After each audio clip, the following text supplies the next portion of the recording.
ইসলাম মানে অন্যরকম হৃদয় কাড়া আলো, ইসলাম মানে চেষ্টা করা হতে আরো ভালো, ইসলাম মানে মায়ে ভরা মধুর কোনো ফুল, ইসলাম মানে জানা মাত্র ছেড়ে দেয়া ভুল। চারিদিকে শুনছি শুধু একটাই স্লোগান, ইসলাম ছিল ইসলাম আছে থাকবেই ইসলাম। ইসলাম ইসলাম ইসলাম ইসলাম ইসলাম ইসলাম ইসলাম ইসলাম। আমরা উই আর ইন্টেলেকচুয়াল বিং, আমরা হচ্ছে বুদ্ধিবৃত্তিক প্রাণী। আল্লাহ তাআলা আমাদেরকে ফ্রি উইল দিয়েছেন, আমাদেরকে ক্রিটিক্যালি থিঙ্কিং করার সুযোগ দিয়েছেন, বিচার বুদ্ধি বিবেক কমন সেন্সকে কাজে লাগানোর সুযোগ আল্লাহ তাআলা আমাদেরকে দিয়েছেন, এবং এজন্যই আল্লাহ তাআলা আমাদেরকে আশরাফুল মাখলুকাত বানিয়েছেন। আমাদের ফ্রি থিঙ্কিং করার সুযোগ আছে, আমাদের ইন্টেলেক্ট আছে, আমাদের ইন্টেলিজেন্স আছে, আমরা আমাদের সিদ্ধান্তগুলো নিজের মন মতো করে নিতে পারি। এজন্য আমরা হচ্ছে আশরাফুল মাখলুকাত। এজন্য আল্লাহ তাআলা ফেরেশতাদেরকে অর্ডার করেছেন যাতে তারা আমাদেরকে সেজদা দেয়। সুবহানাল্লাহ। এই সেজদাটা আবার ইবাদতের সেজদা ছিল না, এটা ছিল অনারারি সাজদা, সম্মানসূচক সাজদা। ইবাদতের সেজদায় লুটিয়ে পড়া যায় একজনের সামনে। আওয়াজ করে বলুন তো তিনি কে? তো ফেরেশতারা যে সেজদাটা আমাদেরকে দিয়েছিল এটা ছিল অনারারি সাজদা, সম্মানসূচক সাজদা। তো এই বিচার বুদ্ধি বিবেক বুদ্ধি এগুলোই আমাদেরকে পশু থেকে আলাদা করেছে। পশুর কিন্তু এই ইন্টেলেক্ট নাই, বিচার বুদ্ধির ক্ষমতাটা তাদের নাই, এজন্য পশু থেকে আমরা আলাদা। এবং চিন্তা আর বিবেককে খাটানোর জন্য আল্লাহ তাআলা মহামূল্যবান একটা অঙ্গ আল্লাহ তাআলা আমাদেরকে দিয়েছেন, সেটা হচ্ছে ব্রেইন, আমাদের মস্তিষ্ক। এটাকে কাজে লাগিয়ে, কমন সেন্স কাজে লাগিয়ে আমরা পৃথিবীতে সভ্যতার পর সভ্যতা নির্মাণ করেছি। পৃথিবীতে মানুষ ছাড়া অন্য কোনো প্রাণী কি এটা করতে পেরেছে? এটা মানুষ করেছে, কারণ আল্লাহ তাআলা মানুষকে এই চিন্তা শক্তি দিয়েছেন, বিচার বুদ্ধি দিয়েছেন, এবং সফিস্টিকেটেড একটা ব্রেইন দিয়েছেন। এটা কাজে লাগিয়ে আমরা অনেক বড় কাজ করে ফেলতে পারি। এবং আপনি শুনলে অবাক হবেন, আমাদের এই যে ছোট্ট ব্রেইনটা, খুব বেশি না কিন্তু ওজন, একটা প্রাপ্তবয়স্ক মানুষের হিউম্যান ব্রেইনের ওজন কত ধারণা আছে কারণ? অন এন অ্যাভারেজ 3 পাউন্ডস, মানে 1.5 কেজি। এই 1.5 কেজি ওজনের ব্রেইন দিয়ে আমরা পৃথিবীতে এই সভ্যতাগুলো বিনির্মাণ করেছি। এবং আপনি শুনলে অবাক হবেন, আমাদের এই ব্রেইনের মেমোরি ক্যাপাসিটি, মেমোরি স্টোরেজ অনেক বেশি। বিজ্ঞানীরা গবেষণা করে ওনারা জানিয়েছেন যে আমাদের হিউম্যান ব্রেইনের মেমোরি হচ্ছে 2.5 পেটাবাইটস। আপনারা মেগাবাইটের নাম শুনেছেন, গিগাবাইটের নাম শুনেছেন, পেটাবাইট হয়তো অনেকে শুনেন নাই। পেটাবাইট আরো অনেক বেশি, অনেক বড়। তো 1 পেটাবাইটে হয় 1 মিলিয়ন গিগাবাইট। আই রিপিট, 1 পেটাবাইটে হয় 10 লক্ষ গিগাবাইট। তার মানে আমার আর আপনার যে হিউম্যান ব্রেইন, এই ব্রেইনের ক্যাপাসিটি হচ্ছে 25 লক্ষ গিগাবাইট। সুবহানাল্লাহ, এত আসতে 25 লাখ গিগাবাইট আমাদের ব্রেইনের মেমোরি বা স্টোরেজ। আচ্ছা বলেন, আপনাদের এই যে আইফোন মোবাইল, এটাতে মেমোরি কত? 256 জিবি ম্যাক্সিমাম, ম্যাক্স 256 জিবি। আচ্ছা গেল। এরপর আমাদের ল্যাপটপ গুলোতে মেমোরি স্টোরেজ কত ম্যাক্সিমাম? সাধারণত 500 জিবি, যারা খুব বেশি নেয় হয়তো 1000 জিবি, 1 টেরাবাইট, তাই না? এই তো। তাহলে আমাদের ল্যাপটপ গুলোর মেমোরি স্টোরেজ হচ্ছে 1000 গিগাবাইট। তাতে সারা দুনিয়াটাই যেন এটার ভিতরে ঢুকিয়ে রাখা যায়, ঠিক কিনা? কিন্তু আল্লাহ তাআলা আমাদেরকে যে দয়া করে ব্রেইন দিয়েছেন, এটার মেমোরি ক্যাপাসিটি হচ্ছে 25 লক্ষ গিগাবাইট। এবং আপনি শুনলে অবাক হবেন, এই ব্রেনের ভিতরে আল্লাহ তাআলা অনেক নিউরন দিয়েছেন, মানে স্নায়ু কোষ, যে নিউরনগুলো ব্রেনের মেসেজগুলো, ইনফরমেশনগুলোকে ট্রান্সমিট করে। আমাদের ব্রেইনে এই স্নায়ু কোষের সংখ্যা বা নিউরনের সংখ্যা মোর দেন 100 বিলিয়নস, মানে 10,000 কোটিরও বেশি। তো আমরা যত বেশি চিন্তা করি, যত বেশি ব্রেইন খাটাই, আমাদের এই স্নায়ু কোষগুলোর মধ্যে সংযোগায়ন বাড়ে, মানে নিউরন কানেক্টিভিটি বাড়ে। এই ব্যাপারে পৃথিবীতে সবচেয়ে বড় স্পেশালিস্ট হচ্ছে ডক্টর হার্বার্ট বানসন, হার্ভার্ড ইউনিভার্সিটির একজন অ্যাসোসিয়েট প্রফেসর। তো তাকে জিজ্ঞেস করা হয়েছিল, মানুষের এই নিউরন কানেক্টিভিটি সর্বোচ্চ কত হতে পারে? একজন মানুষ যত চিন্তা করুক, যত ব্রেন খাটাক, কত হতে পারে? তো সে গবেষণা করে বলেছিল, 25-এর ডান দিকে 30টা শূন্য বসালে যত হতে পারে একটা মানুষের মাথার স্নায়ুগুলোর সংযোগায়ন বা নিউরন কানেক্টিভিটি ঠিক তত হতে পারে। 25-এর ডান দিকে কয়টা শূন্য? 30টা। এটা আমি কি দিয়ে বলবো? হ্যাঁ, million, billion, trillion, zillion, fillion, octrillion সব ছাড়িয়ে যাবে। আচ্ছা, সংখ্যাটা কত বড় আমি একটু উদাহরণ দিয়ে বলি। আমরা যে কম্পিউটারের দোকানে গেলে প্রিন্টিং করি না, A4 সাইজের কাগজ আছে না? একটা হিউম্যান ব্রেইনে যত পরিমাণ নিউরন কানেক্টিভিটি হতে পারে, তত পরিমাণ সাদা কাগজ যদি আপনাকে দেয়া হয়, A4 সাইজের সাদা কাগজ দিয়ে যদি বলা হয় যে এটা টেবিলের উপর রাখেন, ইন্টারন্যাশনাল ইয়ুথ সেন্টারের এই টেবিলের উপর এই কাগজগুলো রাখেন, আপনি কাগজগুলো রাখতে শুরু করবেন।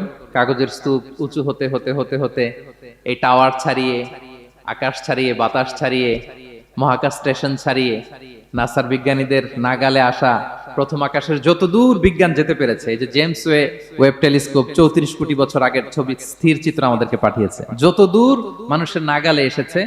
কাগজের স্তূপ এরকম উঁচু হতেই থাকবে, তারপরেও অনেক কাগজ আপনার হাতে থেকে যাবে। তার মানে কি পরিমাণে নিউরন কানেক্টিভিটি আমাদের ব্রেনে সম্ভব। তো এখন দ্য কোশ্চেন রাইজ, প্রশ্ন হচ্ছে আমরা আমাদের ব্রেনকে ওইভাবে খাটাই কিনা, ব্রেনটাকে কাজে লাগাই কিনা। আমাদের যে অভাবনীয় চিন্তা শক্তি, আনলিমিটেড চিন্তা শক্তি দিয়ে যে আল্লাহ তাআলা আমাদেরকে সৃষ্টি করেছেন, এটার কতটুকু আমরা ব্যবহার করি, আমাদের এই সফিস্টিকেটেড যে ব্রেইন আল্লাহ দিয়েছেন এটা ব্যবহার করি কিনা, দিস ইজ দ্য কোশ্চেন। তো সম্মানিত শুধু আল কোরআন আল কারিমের পরতে পরতে আল্লাহ তাআলা আমাদেরকে মাথা খাটাতে বলেছেন, আমাদের চিন্তার দিগন্তকে প্রসারিত করতে বলেছেন, কিন্তু আমরা মাথা খাটাতে চাই না। আমরা যেন চিন্তাশীল হয়ে উঠি, আমরা যেন ব্রেইন খাটাই, অনেক আয়াত আপনি পাবেন। আমরা যেন মাথা খাটাই, আমরা যেন চিন্তা করি, এটা বোঝাতে যে আল্লাহ তাআলা বেসিক্যালি কোরআনে 4টা শব্দ ব্যবহার করেছেন। 4টা, একটু ক্লাসের মতো মনে করেন তাহলে মনে থাকবে, কিছু শিখে গেলাম। প্রথম শব্দ হচ্ছে আন-নাযার, আন-নাযার। 2 নম্বর হচ্ছে আল-আক, 3 নম্বর হচ্ছে আত-তাফাক্কুর, 4 নম্বর হচ্ছে আত-তাদাব্বুর। আন-নাযার শব্দটা আপনাদের পরিচিত, একটু ভেঙে বললে বুঝতে পারবেন। আমরা বলি না এই যে নজর দিস না, এই যে নজর লাগবে, বলি না নজর, নজর দেয়া। নজর মানে হচ্ছে তাকানো, তবে সাধারণ তাকানো না, careful look, with deep observation and reflection. এটাকে কোরআন বলেছে আন-নাযার। এটার প্রতি কোরআন আমাদেরকে উৎসাহিত করেছে। পাশাপাশি 2 নাম্বার কি বলছিলাম নজরের পরে? অ্যাটলিস্ট একজন তো বলতে হবে। আল-আক, আল-আক, এটাও আপনার অর্থ জানেন। আমরা বলি না আকল, কিরে তোর কি আকল নাই, তুই কি ব্যাককেল, বলি না আমরা এরকম? ব্যাককেল মানে যার আকল নেই। তো এই যে আকল, আকল থাকা বা আকল খাটানো বা কমন সেন্সকে খাটানো, রিজনিং করা, কোরআন এটার ব্যাপারে উৎসাহিত করেছে। 3 নম্বরে কি বলেছিলাম? আত-তাফাক্কুর। এই যে ইউআই এর স্টুডেন্ট পাওয়া গেছে তো, ওনারা বলতে পারতেছে আত-তাফাক্কুর। আত-তাফাক্কুর শব্দটা আসছে ফিকির থেকে, ফিকরা, ফিকির। ফিকির তো বোঝেন নাকি? আমরা বলি না যে ফিকির করতে হবে। তো আত-তাফাক্কুর মানে ক্রিটিক্যাল থিংকিং, বিশ্লেষণধর্মী চিন্তা করা। আর সর্বশেষ হচ্ছে আত-তাদাব্বুর। আর তাদাব্বুরটা কোরআনের সাথে জড়িত, কোরআনের পেছনের গল্পগুলো খুঁজে বের করা। আর তাদাব্বুর শব্দটা এসেছে আরবি শব্দ দুবুর থেকে। দুবুর, দুবুর মানে কি? পেছন। তো কোরআনের কোন একটা আয়াতের পেছনের গল্পটা কি, পেছনের রহস্যটা কি, এর নেপথ্যে কি, এর গুরু রহস্য কি, এটাকে বের করা। এই 4টা ব্যাপারে কোরআন অনেক এমফাসাইজ করেছে। তো এই 4টা নিয়ে আমরা কথা বলি। প্রথমে কি বলেছিলাম? প্রথম শব্দটা আন-নাযার। সবাই বলেন তো প্রথম শব্দটা কি? আন-নাযার। নজর মানে কি? দৃষ্টি দেয়া, স্বাভাবিক দৃষ্টি না, গভীর দৃষ্টি, সুগভীর দৃষ্টি। ইংরেজিতে বলে অবজারভেশন বা রিফ্লেকশন। তা আমরা যেন শুধু ফেল ফেল করে তাকিয়ে না থাকি। আল্লাহ বলেছে তাকালে তাকানোর মতো তাকাবা, গভীর দৃষ্টি দিবা। আল্লাহ বলেন আফালা ইয়ানজুরুনা ইলাল ইবিলি কাইফা খুলিকাত ওয়া ইলাস সামাই কাইফা রুফিআত ওয়া ইলাল জিবালি কাইফা নুসিবাত ওয়া ইলাল আরদি কাইফা সুতিহাত। আল্লাহ বলেন ওরা কি নজর দেয় না? আফালা ইয়ানজুরুনা, নজর থেকে ইয়ানজুরুনা ইলাল ইবিলি, ওরা কি উটের দিকে তাকায় না? Don't they see to the camels how masterfully they were created. তারা কি উটের দিকে তাকায় না, কিভাবে উটকে সৃষ্টি করেছি? তারা কি আকাশের দিকে তাকায় না, খুঁটিবিহীন বিশাল আকাশকে কেমন করে বানালাম? তারা কি পাহাড়ের দিকে তাকায় না, কিভাবে পাহাড়কে ফার্মলি সেট করা হলো পৃথিবীর সাথে? তারা কি জমিনের দিকে তাকায় না, কিভাবে জমিনটাকে বিস্তীর্ণ করে দেয়া হয়েছে? তো এই 4টা কথা আল্লাহ বললেন। রাসূল সাল্লাল্লাহু আলাইহি ওয়াসাল্লাম যখন মক্কার কুরাইশদেরকে তাওহীদ, রিসালাত, আখিরাতের দাওয়াত দিচ্ছিল, তারা এই দাওয়াতকে প্রত্যাখ্যান করলো, তারা মানছে না। তো তখন আল্লাহ তাআলা এই আয়াত নাজিল করে বললেন আফালা ইয়ানজুরুনা ইলাল ইবিলি কাইফা খুলিকাত। মক্কার কুরাইশরা কি উটের দিকে তাকায় না? উটকে কিভাবে আমি তৈরি করলাম এটা একটু দেখতে পারে না ওরা? আরে উটের দিকে তাকালেই তো ওরা উটের মালিক আমি আল্লাহরে খুঁজে পাবে। কুরাইশরা ছিল কোরআনের প্রাইমারি অডিয়েন্স, যদিও কোরআন সবার জন্য এসেছে। তো আল্লাহ বললেন আফালা ইয়ানজুরুনা ইলাল ইবিলি কাইফা খুলিকাত। ওরা কি উটের দিকে তাকায় না? উট দেখার জন্য তো ওদের চিড়িয়াখানায় যাওয়া লাগবে না, অথবা মক্কার কুরাইশদের চায়নাতেও যাওয়া লাগবে না, কারণ উট তো ওদের গৃহপালিত প্রাণী, ঠিক কি না? ঘরে ঘরে আরব দেশে উট আছে না নাই? আছে। তো উটের দিকে তাকায় না। সম্মানিত শুধু উটের কথা আল্লাহ কেন বললেন? কুরাইশদেরকে উটের কথা বললেন এজন্য, উট হচ্ছে এমন আজীব একটা প্রাণী যেটা প্রাণী বিজ্ঞানীদেরকে হয়রান করে দিয়েছে। আল্লাহু আকবার। আপনি অবাক হবেন উটের যে ফিচার আল্লাহ তাআলা দিয়েছেন। মক্কার লোকেরা উটের গোশত খাইতো, উটের দুধ খাইতো, উটের চামড়া দিয়ে দ্য ফাইনেস্ট লেদার, দামি লেদার তারা বানাতো। ওটের উপর মাল নিয়ে বোঝাই করে মরুভূমি এক প্রান্ত থেকে আরেক প্রান্তে পাড়ি দিত, নিজেরা ওটের উপর রাইডিং করত। এবং ওট হচ্ছে এমন প্রাণী যেটা একসাথে 1 মাস না খেয়ে বেঁচে থাকতে পারে। 1 মাস পানিও খাওয়া লাগবে না, খাবারও খাওয়া লাগবে না। সুবহানাল্লাহ পড়বেন না?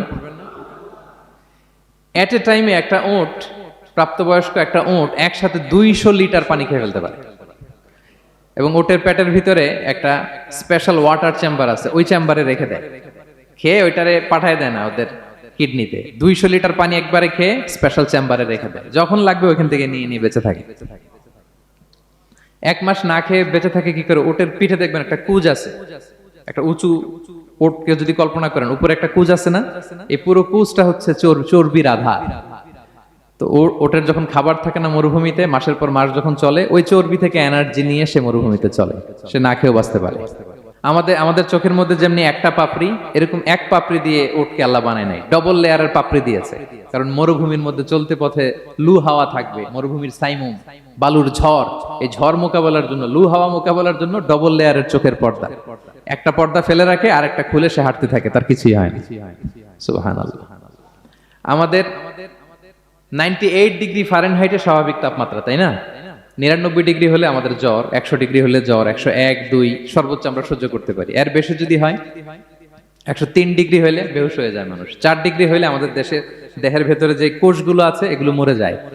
কিন্তু একটা উট মরুভূমির তাপমাত্রায় প্রতিদিন 104 ডিগ্রি 5 ডিগ্রি তাপমাত্রা সহ্য করে খুব স্বাভাবিক উট চলতে পারে, তার কিছুই হয় না।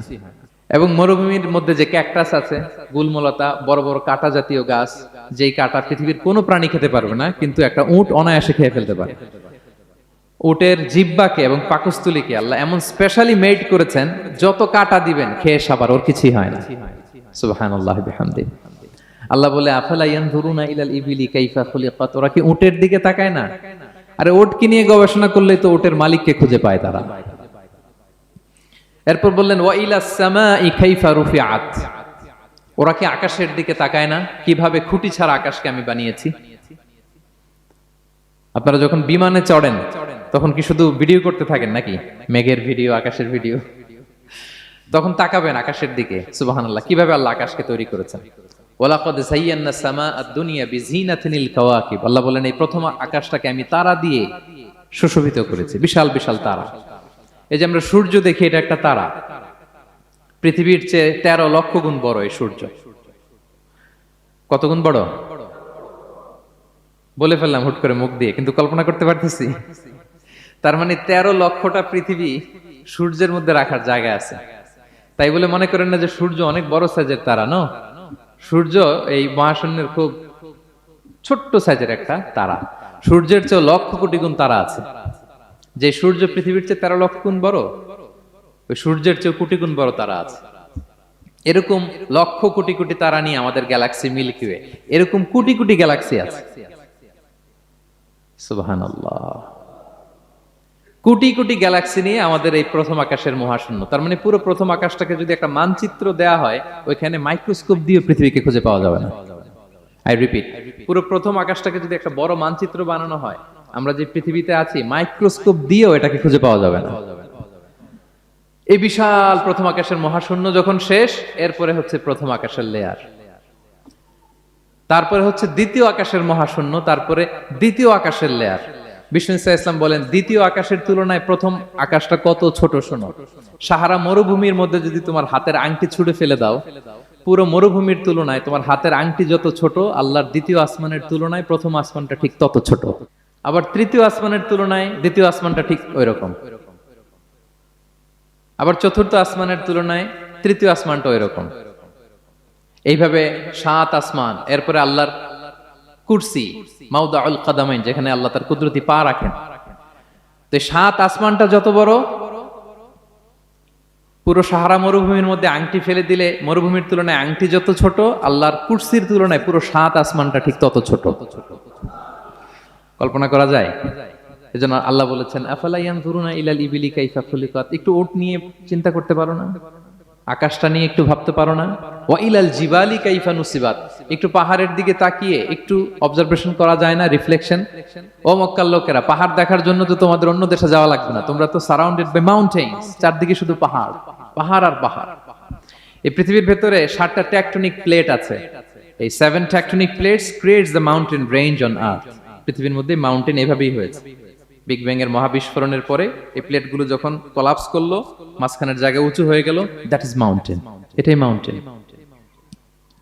আমেরিকার আলাস্কা একটা জায়গা আছে, পৃথিবীর সবচেয়ে বড় মাউন্টেন রেঞ্জ। এটা লম্বায় প্রায় 2000 কিলোমিটার লম্বা একটা পাহাড়। ইউরোপের সবচেয়ে বড় পাহাড় হচ্ছে আল্পস পর্বতমালা, ওইটা লম্বায় 1200 কিলোমিটার। কল্পনা করতে পারেন, একটা পাহাড় 1200 কিলোমিটার লম্বা। আর সবচেয়ে উঁচু যে পর্বত শৃঙ্গ মাউন্ট এভারেস্ট 29,035 ফিট। আর মিটার দিয়ে চিন্তা করলে 8,850 মিটার। আল্লাহ এই পাহাড়কে কোরআনে বলেছেন, পেরেকের সাথে তুলনা দিয়েছেন। আল্লাহ তাআলা বলেছেন, ওয়াজআলনাল জিবালা আওতাদা, আমি এই পাহাড়গুলোকে আল্পস পর্বতমালা, আলাস্কা পর্বতমালা, মাউন্ট এভারেস্ট এগুলোকে পেরেকের মতো বানিয়েছি। কিসের মতো? আচ্ছা, যদি আমার কথা বুঝে থাকেন তাহলে উত্তর দেন। আমরা পেরেক যখন কাঠের মধ্যে ঠুকি, তখন পুরো পেরেকটা কাঠের ভিতরে ঢুকে যায় না? উপরে দেখা যায় কতটুকু? হাতুড়ি দিয়ে একটা পেরেক যখন আমি একটা কাঠের ভিতরে ঢুকাই দিলাম, ঠুকে দিলাম, এরপরে কি পুরা পেরেকটা দেখা যায়? আর কতটুকু দেখা যায়? সামান্য মাথাটা। তো পুরা পেরেক গেল কই? ভিতরে। তা আল্লাহ পাহাড়গুলোকে পেরেকের সাথে তুলনা করেছেন। তার মানে পাহাড় যতটুকু আপনি দেখেন এটা পাহাড়ের মাথা, এর পুরো অংশটা মাটির ভিতরে। 29,035 ফিট মাউন্টেন, মাউন্ট এভারেস্ট যেটা, এটার কমপক্ষে 10 গুণ এটা মাটির ভিতরে আছে। আলাস্কা পর্বতমালা বাইরে যদ্দূর 10 গুণ ভেতরে, আল্পস পর্বতমালা বাইরে যদ্দূর 10 গুণ ভেতরে, তুর পাহাড় বাইরে যদ্দূর 10 গুণ তার ভেতরে। আল্লাহু আকবার। এজন্য আল্লাহ বলেন, ওয়াইলাল জিবালি কাইফা নুসিবাত, ওরা কি পাহাড়ের দিকে তাকায় না কিভাবে এই পাহাড়গুলোকে আমি তৈরি করেছি। আল্লাহ যখন এই পৃথিবী সৃষ্টি করলেন, পৃথিবীর মধ্যে ভাইব্রেশন হচ্ছিল, কাঁপাকাঁপি, কাঁপছিল পৃথিবী। আল্লাহ পৃথিবীর কাঁপাকাঁপি বন্ধ করার জন্য এই পেরেকের মতো পাহাড়গুলোকে পৃথিবীতে ঠুকে দিলেন, কাঁপাকাঁপি বন্ধ হয়ে গেল। এই দৃশ্য দেখে ফেরেশতারা বলে, ইয়া রাব হাল মিন খালকিকা আশাদ্দু আলাল জিবাল। আল্লাহ, পাহাড়ের এত শক্তি, পৃথিবী কাঁপতেছিল, পাহাড় আপনি ঠুকে দিলেন, পৃথিবীর কাঁপাকাঁপি বন্ধ হয়ে গেল। আপনার সৃষ্টির মধ্যে পাহাড়ের চেয়ে শক্তিশালী কিছু আছে? আল্লাহ বললেন আছে। সেটা কি? আল হাদিদ। আল্লাহ বললেন সেটা লোহা, কারণ লোহা দিয়ে পাহাড় কাটা যায়, ঠিক কিনা? লোহার কথা শুনে ফেরেশতারা অবাক, লোহা পাহাড়ের চেয়ে শক্তিশালী? ফেরেশতারা প্রশ্ন করলো, ইয়া রাব্বি হাল মিন খালকিকা আশাদ্দু মিনাল হাদিদ, তাহলে আপনার সৃষ্টির মধ্যে লোহার চেয়ে শক্তিশালী কিছু আছে? আল্লাহ বললেন আছে। কি সেটা? আন্নার, আগুন। কারণ আগুন লোহাকে কি করে? গলিয়ে ফেলে। ফেরেশতারা শুধু অবাকই হচ্ছে। ফেরেশতারা বলে, আগুনের চেয়ে শক্তিশালী কিছু আছে? আল্লাহ বলে আছে, আলমা, পানি। কারণ আগুনে দাউ দাউ করে জ্বলে ওঠা আগুনের মধ্যে পানি দিলে আগুন অস্তিত্ব হারায়। ফেরেশতারা শুধু অবাকই হচ্ছে। তারা বলে, তাহলে পানির চেয়ে শক্তিশালী কিছু আছে? আল্লাহ বলেন আছে। আর রিহ, বাতাস। কারণ বাতাস পানিকে একদিক থেকে আরেক দিকে নিয়ে যায়। জলের মধ্যে বায়ুর উচ্ছ্বাস লাগলে জলোচ্ছ্বাস তৈরি হয়, ঠিক কি না? ফেরেশতারা আবার অবাক হয়ে বলে, তাহলে বাতাসের চেয়ে শক্তিশালী কিছু আছে? আল্লাহ বললেন আছে। সেটা কি? বলতেছে বনি আদম। ওই মানুষ শক্তিশালী যে গোপনে দান করে, এত গোপনে যে ডান হাত কি দান করলো, বা হাত সেটা টের পায় না। পড়েন সুবহানাল্লাহ। এই লম্বা হাদিস বলার বা বোঝানোর মূল উদ্দেশ্য হচ্ছে, আল্লাহ পাহাড়কে সৃষ্টি করেছেন, ওয়া ইলাল জিবালি কাইফা নুসিবাত। পাহাড়কে আল্লাহ তাআলা জমিনের মধ্যে এভাবে সেট করেছেন। আল্লাহ বলে, ওরা কি একটু পাহাড়ের দিকে তাকায় না? আকাশের দিকে তাকায় না? ওরা কি একটা উটের দিকে তাকায় না? ওয়া ইলাল আরদি কাইফা সুতিহাত, ওরা কি জমিনের দিকে তাকায় না? জমিনকে কিভাবে আমি বিস্তৃত করেছি। আমরা তো কত চমৎকার মাটি দেখি, তাই না? বীজ রোপণ করে দিলে কি উর্বর জমি, হ্যাঁ, ঘাস লতাপাতা ফলমূল হয়। আসলে পুরো পৃথিবীটাই কি এরকম নরম? না, অনেক স্তর আছে। এই ভূপৃষ্ঠের নিচে আপনি পাবেন পাললিক শিলার স্তর, রূপান্তরিত শিলার স্তর, আগ্নেয়গিরির শিলার স্তর। তার মানে পৃথিবীর ভেতরে দাউ দাউ করে আগুন জ্বলছে, এবং আগ্নেয়গিরির জ্বালামুখ ভেঙে যখন এই অগ্নুৎপাতের লাভা বের হয়, তখন বোঝা যায় পৃথিবীর ভেতরে কেমন আগুন পাওয়া যায়, ঠিক কিনা? তাহলে প্রথম শব্দটা আমি কি বলেছিলাম? আন-নাযার। মনে আছে তো না? প্রথম শব্দটা কি? আল্লাহ বলে, তারা কি নজর করে দেখে না কিভাবে আকাশ বানালাম, উট সৃষ্টি করলাম, কিভাবে জমিন বানালাম, কিভাবে পাহাড় বানালাম। তাহলে এই যে নজর বা অবজারভেশন, রিফ্লেকশন, এটার প্রতি আল্লাহ তাআলা আমাদেরকে উৎসাহিত করেছে। প্রথম পয়েন্ট ক্লিয়ার। মোট পয়েন্ট আলোচনা করব 4টা। বলেন তো কয়টা? একটা ক্লিয়ার। 2 নাম্বার কি ছিল দেখি কার মনে আছে কিনা? আল আকল, রাইট, কমন সেন্স, রিজনিং। আমরা যেন আমাদের কমন সেন্স খাটাই, কোরআনের পরতে পরতে আল্লাহ তাআলা আমাদেরকে উৎসাহিত করেছেন। এবং ইন্টারেস্টিংলি জাহান্নামীরা যখন জাহান্নামে যাবে তারা কি বলবে জানেন? সূরা মুলকে এসেছে, তারা বলবে ওয়াকালু লাউ কুন্না নাসমাউ আও নাআকিলু মা কুন্না ফি আসহাবিস সাঈর। তারা বলবে হায় রে, নবীদের কথা যদি মানতাম আর যদি একটু কমন সেন্স খাটাইতাম তাহলে তো জাহান্নামে আসা লাগতো না। ওই দিনের এই আফসোসে কোনো কাজ হবে? প্রিয় ভাইরা, ওই দিন যত আফসোস করেন কোনো কাজ হবে? তাহলে জাহান্নামীরাও আফসোস করবে, হায় রে একটু যদি আকল খাটাইতাম তাইলে আজকে আর জাহান্নামের আগুনে পোড়া লাগে না। নবীদের কথা যদি শুনতাম আর যদি আকল খাটাতাম, কি খাটাতাম, তাহলে আজকের এই কঠিন অবস্থা আমাদের পড়া লাগতো না। কোরআনের বিভিন্ন আয়াত আল্লাহ তাআলা আমাদেরকে বলেছেন আফালা তাআকিলুন, তোমরা কি আকল খাটাবা না? এই যে দামি কমন সেন্স দিলাম, একটু বুদ্ধি কি খাটাবা না, আকল খাটাবা না তোমরা? এবং কোরআনের একটি আয়াতে আল্লাহ তাআলা বিভিন্ন কসমিক সিম্বলস, ন্যাচারাল ফেনোমেনা এগুলো উল্লেখ করে সবশেষে তিনি বলেছেন লা আয়াতিন লিকাউমি ইয়াকিলুন, নিশ্চয়ই এগুলোর মধ্যে নিদর্শন রয়েছে, সাইন রয়েছে, কাদের জন্য? লিকাউমি ইয়াকিলুন, যারা আকলবান, যারা কমন সেন্স খাটায়। এই আয়াতে আল্লাহ কি কি বলেছেন দীর্ঘ আলোচনা, আমি খুব সংক্ষেপে বলছি। আল্লাহ তাআলা বলছেন ইন্না ফি খালকিস সামাওয়াতি ওয়াল আরদি ওয়া ইখতিলাফিল লাইলি ওয়ান নাহারি ওয়াল ফুলকিল্লাতি তাজরি ফিল বাহরি বিমা ইয়ানফাউন নাস وما أنزل الله من السماء من ماء فأحيا به الأرض بعد موتها وبث فيها من كل دابة وتصريف الرياح والسحاب المسخر بين السماء والأرض لآيات لقوم يعقلون। সবগুলো বলে আল্লাহ বললেন এগুলোর মধ্যে নিদর্শন আছে তাদের জন্য যারা কমন সেন্স খাটায়। কি বললেন আল্লাহ? আল্লাহ বললেন আকাশ জমিনের সৃষ্টির মধ্যে, দিবারাত্রির পরিবর্তনের মধ্যে, এই যে 24 ঘন্টার 12 ঘন্টা দিন, 12 ঘন্টা রাত, আহ্নিক গতির কারণে এই যে দিবারাত্রি আমরা পাই, এই পৃথিবীটা তার অরবিটে কক্ষে যেমনি ঘুরে, আবার পৃথিবীটা তার অক্ষেও ঘুরে। যে আপনারা যারা ক্রিকেট খেলছেন এরকম স্পিন বল করেন না? হ্যাঁ, কমন পড়ছে? স্পিন বল করলে বলটা কিভাবে যায় বলেন তো? ঘুরতে ঘুরতে যায়।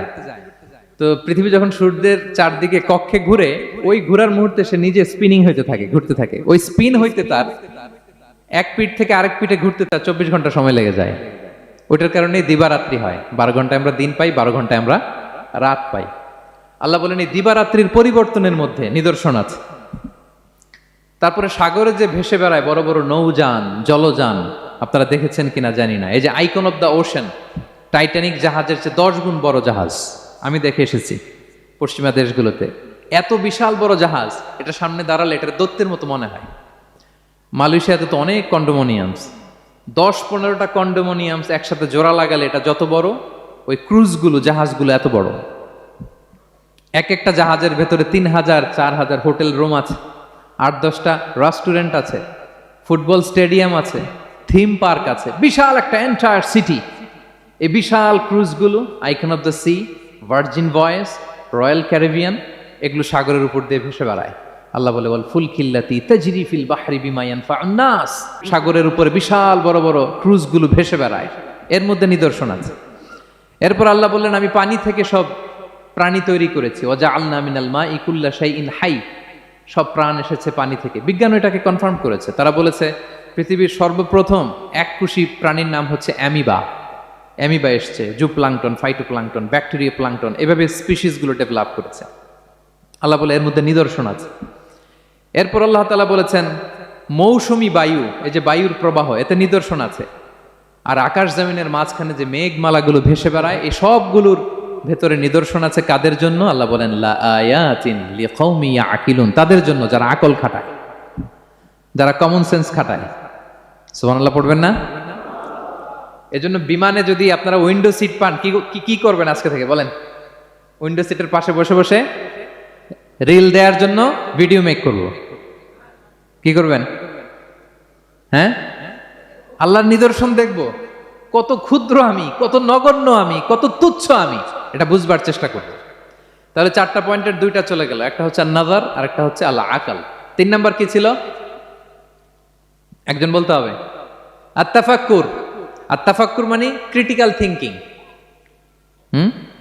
ক্রিটিক্যাল থিঙ্কিং করা। আল্লাহ যে আমাদেরকে ব্রেন দিয়েছেন, এটা দিয়ে ক্রিটিক্যাল থিঙ্কিং করা, ব্রেনটাকে কাজে লাগানো। গড্ডালিকা প্রবাহে ভেসে না বেড়ানো, ব্রেনটাকে আমরা যেন কাজে লাগাই। আত্তাফাক্কুর, ইব্রাহিম আলাইহিস সালাম এই আত্তাফাক্কুর বা ক্রিটিক্যাল থিঙ্কিং এর ক্ষেত্রে আমাদের জন্য অনুপম আদর্শ ছিল। কোন নবীর নাম বললাম? সবাই বলেন তো নবীর নাম কি? উনি যেই সময়টাতে পৃথিবীতে এসেছিলেন তখন কেউ করত তারার পূজা, কেউ করত চাঁদের পূজা, কেউ করত সূর্যের পূজা। আমরা হইলে কি করতাম? কোনো এক দলে ঢুকে যেতাম। কি বলেন? এক দল করে তারার পূজা, আরেক দল সূর্যের, আরেক দল চাঁদের। তা আমরা হইলে কি করতাম? এক দলে ঢুকে যেতাম। উনি ঢুকেন নাই। উনি এই তারকা পূজারী, সূর্য পূজারীদের চিন্তার দেয়ালে আঘাত করেছেন। সুবহানাল্লাহ। ফালাম্মা জান্না আলাইহিল লাইলু রাআ কাওকাবা। উনি কিভাবে সত্যের সন্ধান পেলেন দেখেন। উনি রাত্রিবেলা যখন দেখেন যে লোকজন তারার পূজা করে, উনি ভাবলেন হাযা রব্বি, তারাই কি আমার রব? পরে দেখে না, দিনের বেলায় তারারে আর খুঁজে পাওয়া যায় না। এখন মনে মনে ভাবে হায় রে, আমার রব যদি আবার মাঝে মধ্যে না থাকে তো আমি যাব কই? এক সময় উনি আসে, আরেক সময় নাই। এরকম খোদা দিয়ে আমাদের কোনো লাভ আছে? যিনি সবসময় আমার টেক কেয়ার করবে, আমরা তো ওই খোদার ইবাদত করি, ঠিক কি না? উনি বললেন না না, এই তারা আমার রব হতে পারে না। এরপর দেখা যায় আরেকদিন রাত্রিবেলা সবাই চাঁদের পূজা করে। কি দ্যুতিময় চাঁদ, জ্যোৎস্না ছড়ায়। তো উনি ভাবলেন আহাদা রাব্বি, এটাই কি আমার রব? পরে দিনের বেলা যখন দেখি না, চাঁদ তো আর দেখা যায় না, চাঁদ তো আর নাই, ভ্যানিশ, ডিসঅ্যাপিয়ার। পরে বলে না, চাঁদ আমার রব হতে পারে না। এবার দিনের বেলা দেখলেন দ্বিপ্রহরের জল জলে সূর্য খা খা রোদ বিলাচ্ছে গোটা বিশ্বে। দেখে যে সবাই এটার ফলোয়ার বেশি, সবাই সূর্যের পূজা করে। কিন্তু আবার গোধূলি লগ্নে সানসেটের টাইমে যখন সূর্যও ডুবে গেল, হায় হায়, উনি বিপদে পড়লেন। এবার আমি কই যাব? সূর্যও তো থাকে না। আল্লাহু আকবার। তখন তিনি ঘোষণা দিলেন ইন্নী ওয়াজ্জাহতু ওয়াজহিয়া লিল্লাযী ফাতারাস সামাওয়াতি ওয়াল আরদা হানিফা ওয়া মা আনা মিনাল মুশরিকিন। হে তারকা পূজারী, হে চাঁদের পূজারী, হে সূর্য পূজারী, আমি তোমাদের কোনো দলের সাথে নাই, বরং আমি আমাকে ওই সত্তার দিকে মনোনিবেশ করলাম, আত্মসমর্পণ করলাম। ফাতারাস সামাওয়াতি ওয়াল আরদ, যিনি আকাশ সৃষ্টি করেছেন, জমিন সৃষ্টি করেছেন। হানিফা ওয়া মা আনা মিনাল মুশরিকিন, আমি শিরক করি না, আমি হানিফ হিসেবে সেই আল্লাহর ইবাদত শুরু করে দিলাম। পড়েন আল্লাহু আকবার। তাইলে উনি স্রোতে গা ভাসান নাই, কোন এক দলে না ঢুকে উনি ওনার ক্রিটিক্যাল থিঙ্কিং, ওনার অ্যানালজি, ওনার বিবেককে উনি কাজে লাগিয়েছেন। তো সম্মানিত সুধী, এজন্য চিন্তা করা, এটাকে আরবিতে বলে আত-তাহান্নুস মিন বাকায়া আল ইব্রাহিমিয়া। এটা ইব্রাহিমী চিন্তার অবশিষ্টাংশ। সেদিন ইব্রাহিম আলাইহিস সালাম এভাবে চিন্তা করতেন, গবেষণা করতেন।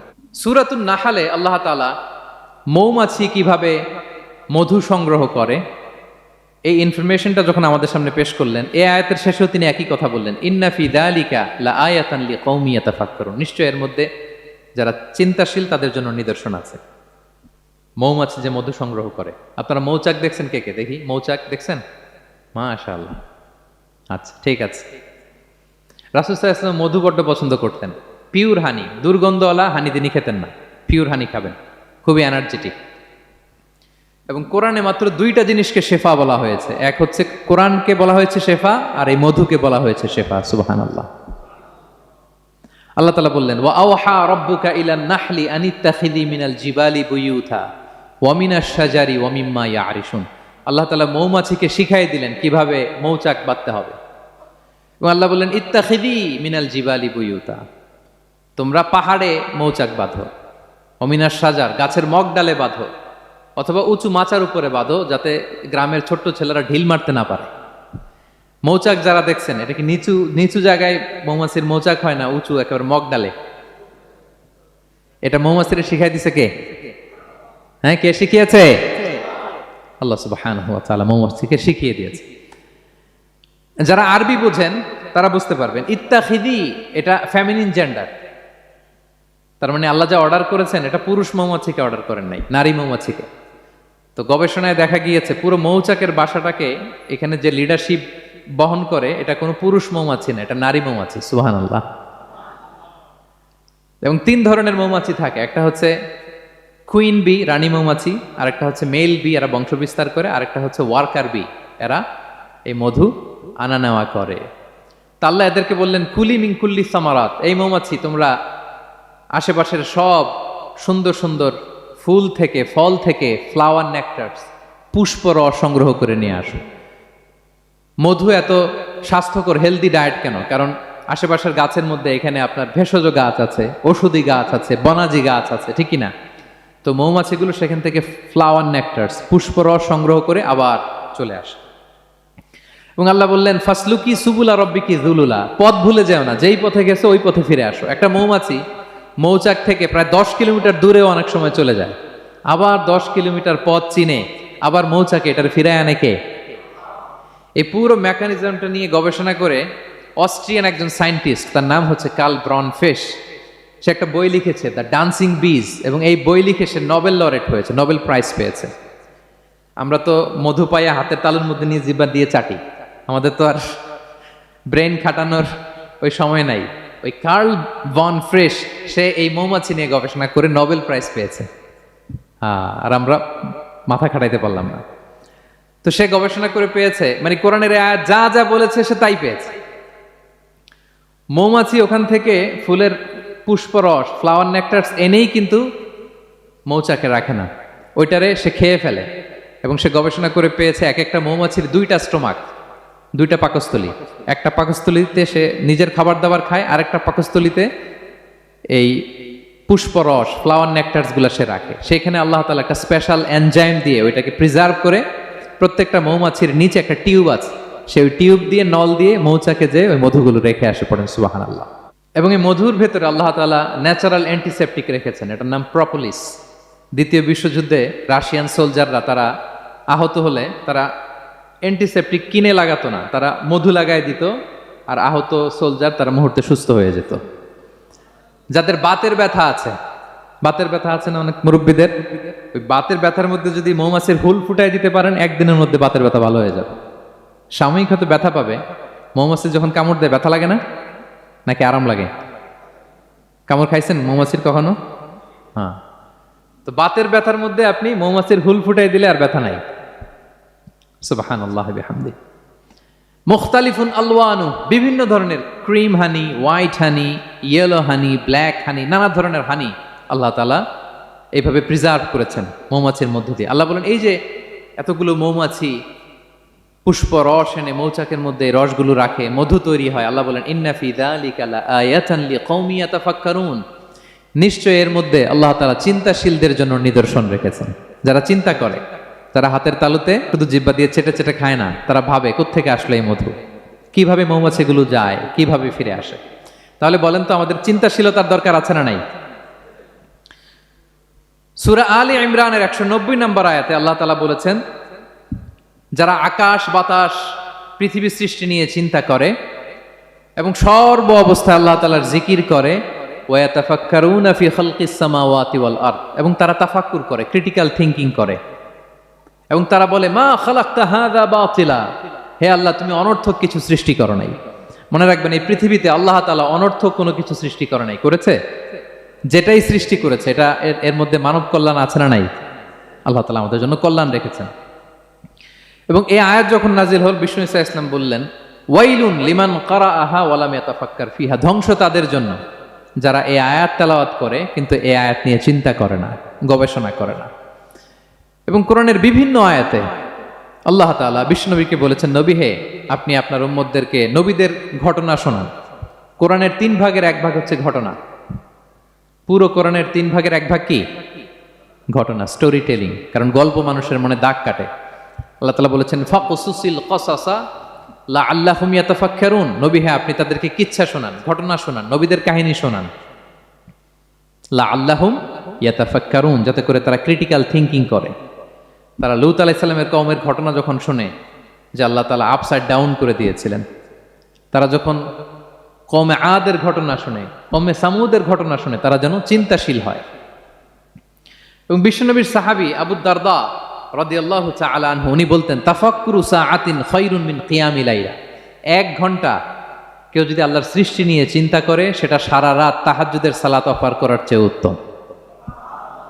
আমরা অনেকে মনে করি শুধু তাসবিহ পড়াই ইবাদত, জিকির করাই ইবাদত, শুধু কোরআন তেলাওয়াতই মনে হয় ইবাদত, শুধু কিয়ামুল লাইল করা ইবাদত। কিন্তু বিশ্বনবীর সাহাবী যিনি ইসলাম আমাদের চেয়ে ঢের বেশি বুঝেছেন, তিনি বলেন আল্লাহর এই সৃষ্টি শৈলী, এই সৃষ্টি নৈপুণ্য নিয়ে 1 ঘন্টা চিন্তা করা, ক্রিটিক্যাল থিংকিং করা, সারা রাত নফল তাহাজ্জুদের চেয়েও সেরা। এবার বলেন আমাদের চিন্তা করার দরকার আছে না নাই? ব্রেনটা খাটাবেন তো? এই যে যারা কনভার্টেড মুসলিম হয় এরা কিন্তু অনেক চিন্তা ফিকির করে, নিজের সাথে নিজে বোঝাপড়া করে, ক্রিটিক্যাল থিঙ্কিং করে, তাদের অ্যানালজি কাজে লাগিয়ে, আল্লাহর দেয়া ব্রেনকে কাজে লাগিয়ে এরপরে শাহাদা পাঠ করে, এমনি এমনি না। এই যে কিছুদিন আগে আমেরিকান এক পপ স্টার কালেমা পড়ছে না? আপনি জানেন একটা ধর্ম চেঞ্জ করা, একটা ফেইথ চেঞ্জ করা, এটা কত বড় সিদ্ধান্ত? হ্যাঁ, বাপদাদার ধর্ম বয়স 30-40, এতদিন যে ধর্ম মানলাম এটাকে চেঞ্জ করে নতুন ধর্মে কনভার্ট হয়, এটা কত বড় সিদ্ধান্ত? Could you imagine that? It's not a joke. নিজের সাথে নিজের অনেক বোঝাপড়া করতে হয়, তারাই ক্রিটিক্যাল থিঙ্কিং করে। এবং বিষ্ণু ঈসা ইসলাম উনি নবী হওয়ার আগেও এই চিন্তার আবাদত করতেন। তিনি হেরা গুহায় চলে যেতেন, কাবা থেকে 6 কিলোমিটার উত্তরে, 634 মিটার উঁচু, যা বলে নূরের উপরে একটা কেইভ আছে, গুহা, এটার নাম হচ্ছে গারে হেরা। ওখানে বসে বসে তিনি এই চিন্তা করতেন। তার মানে নবী হওয়ার আগে বিশ্বনবীর আবাদত ছিল চিন্তার আবাদত। নবী হিসেবে অ্যাসাইন্ড হওয়ার আগে বিশ্বনবীর আবাদত কি ছিল বলেন তো? নামাজ পড়া, কোরআন তেলাওয়াত করা। কোরআন তো নাজিলই হয় নাই, কোরআন তেলাওয়াত করবে কেমনে? তখন 6 মাস বসে বসে উনি ওখানে কি করেছেন বলেন? ধ্যানমগ্ন করেছেন, ধ্যানমগ্ন ছিলেন, তিনি চিন্তা করতেন। ওইটাই ছিল ওনার আধ্যাত্মিক শিক্ষায়তন। ওই নির্জন গুহার মধ্যে উনি যখন চিন্তায় মগ্ন ছিলেন, আল্লাহর সৃষ্টি শৈলী নিয়ে চিন্তা করতেন, ঠিক ওই মুহূর্তে, অন্তিম মুহূর্তে, ওই মাহেন্দ্রক্ষণে নাজিল হয়েছে ইকরা বিসমি রাব্বিকাল্লাযী খালাক, read in the name of your Lord who has created. পড়ো তোমার প্রভুর নামে যিনি তোমাকে সৃষ্টি করেছেন, শিক্ষা দিয়েছেন। তাহলে সম্মানিত সুধী, ইসলামের সূচনা হয়েছিল, এটা বলা যায় ফাইনালি যে ইসলামের সূচনা হয়েছিল এই চিন্তার ইবাদতের মধ্য দিয়ে। তো আমরা যেন চিন্তা করি। তাহলে 4টা পয়েন্টের 3টা আমরা ক্লিয়ার করে ফেললাম। আর তাফাক্কুর, ক্রিটিক্যাল থিঙ্কিং ও শেষ। 4 নম্বর কি বলেছিলাম? হ্যাঁ বলো তো। আর তাদাব্বুর। আর তাদাব্বুর মানে পন্ডারিং অন দ্য কোরআন, কোরআনকে গবেষণা করে পড়া, কোরআনের আয়াতের অন্তর্নিহিত মর্মার্থ, গূঢ় রহস্য উদ্ঘাটনের চেষ্টা করা। আল্লাহ বলেন আফালা ইয়াতাদাব্বারুনাল কোরআন আম আলা কুলুবিন আকফালুহা। ওরা কি কোরআন নিয়ে একটু চিন্তা গবেষণা করবে না, নাকি ওদের অন্তরে জং ধরা তালা পড়ে গিয়েছে? তাহলে আমরা যে গড়গড় করে তেলাওয়াত করি, আল্লাহ শুধু এই তেলাওয়াত করতে বলেননি। হ্যাঁ, তেলাওয়াত করলে প্রতি অক্ষরে 10 নাকি ঠিক আছে, কিন্তু আল্লাহ বলেছেন ওরা কি কোরআন নিয়ে চিন্তা গবেষণা করবে না? আফালা ইয়াতাদাব্বারুনাল কোরআন। কোরআন তো এসেছে গোটা বিশ্বকে কাঁপিয়ে দিতে, হিস্ট্রিকে বদলে দিতে কোরআন এসেছে। মা আনজালনা আলাইকাল কোরআন লিতাশকা। নবী হে, হতভাগা জাতি হিসেবে পৃথিবীতে থেকে যাবেন, এজন্য কোরআন পাঠাই নাই। এটা পৃথিবীর পুরো হিস্ট্রিকে চেঞ্জ করে দিবে। তাদাব্বুরুল কোরআন। আর তাদাব্বুর শব্দটা এসেছে দুবুর থেকে। দুবুর মানে পেছন। আল্লাহ বলেছেন প্রতিটা আয়াত পড়ার সময় এর পেছনের নেপথ্যের গল্পটা কি, এটাকে খুঁজে বের করো। আপনি যত বড় মুফাসসির হন, কোরআনের আয়াত আপনি যত পড়বেন, প্রতিদিন নিত্য নতুন নতুন নতুন তথ্য আপনি পাবেন। আল্লাহর কসম, আমি আল আজহারে কোরআন নিয়ে পড়াশোনা করেছি, IIM এ কোরআন নিয়ে masters, human embryology in the holy Quran, PhD-র 5 বছর, human behavioural patterns in the holy Quran. এখনো তো তাফসির করে যাই, প্রতিদিন কোরআন স্টাডি করি। একটা আয়াত যত পড়ি, প্রত্যেক স্টাডিতে নতুন নতুন ইনফরমেশন আমার মাথায় চলে আসে। শুধু আমার মাথা না, পৃথিবীর যত বড় মুফাসসির হোক তিনি, যত পড়বে কোরআন, যত রিভাইজ করবে, যত রিসার্চ করবে, প্রত্যেক রিভিশনে সে নতুন নতুন তথ্য পাবে। এজন্য আল্লাহ বলেন আফালা ইয়াতাদাব্বারুনাল কোরআন। ওরা কি কোরআন নিয়ে একটু চিন্তা গবেষণা করবে না, নাকি ওদের অন্তরে তালা, জং ধরা তালা লেগেছে? তো সম্মানিত শুধু আসুন, এই কোরআন নাজিলের মাসে আমাদের জং ধরা তালাটাকে আনলক করার জন্য আমরা কোরআনকে with vast concentration, with deep analysis and critical thinking নিয়ে যেন পড়ি। প্রতিটা আয়াত পড়ার সময় এর পেছনের গল্পটা কি, কোন প্রেক্ষাপটে নাজিল হলো, বর্তমান সময়ের সাথে কিভাবে এটাকে অ্যাটাচ করা যায়, এটার অন্তর্নিহিত গূঢ় রহস্যটা কি, এই গূঢ় রহস্য উদ্ঘাটনের কথা, কোরআন নিয়ে গবেষণার কথা এবং চিন্তার কথা বারবার কোরআন আমাদেরকে বলেছে। আমাদের এই চিন্তাকে জাগানোর জন্য এই কোরআন বারবার আমাদের কাছে আহ্বান করেছে। এখন আমাদের কি একটু সময় হবে না কোরআনকে চিন্তার সাথে গবেষণার সাথে পড়ার? হ্যাঁ, চিন্তাশীলতার সাথে গবেষণা করে কোরআন স্টাডি করার দরকার আছে না নাই? বলেন বলেন। হ্যাঁ, পড়বেন তো আপনারা।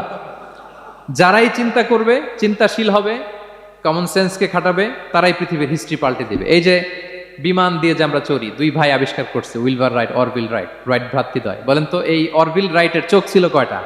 3টা না?